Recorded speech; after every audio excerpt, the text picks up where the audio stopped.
BNP chairperson ও তিনবারের সাবেক প্রধানমন্ত্রী বেগম খালেদা জিয়ার মৃত্যুতে গভীর শোক প্রকাশ করেছেন ঢালিউড সুপারস্টার শাকিব খান।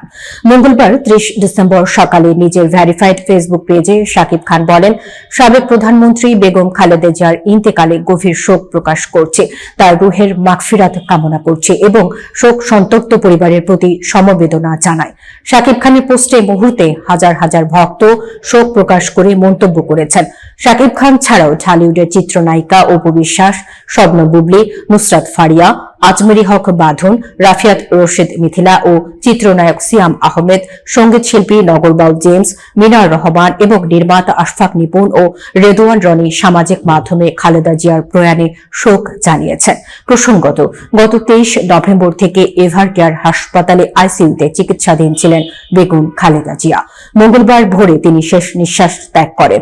1945 সালের 15 আগস্ট দিনাজপুরে জন্মগ্রহণ করা এই মহীয়সী নারী 1991 সালে বাংলাদেশের প্রথম নারী প্রধানমন্ত্রী হিসেবে দায়িত্ব গ্রহণ করেন। 3 মেয়াদে তিনি দেশের প্রধানমন্ত্রী দায়িত্ব পালন করেছেন। 1960 সালে সেনাপ্রধান ও পরবর্তীকালে রাষ্ট্রপতি জিয়াউর রহমানের সঙ্গে তার বিয়ে হয়। ফার্স্ট লেডি থেকে শুরু করে বাংলাদেশের রাজনীতির শীর্ষ নেতৃত্বে তার পদচারণা ছিল দীর্ঘ ও ঘটনাবহুল।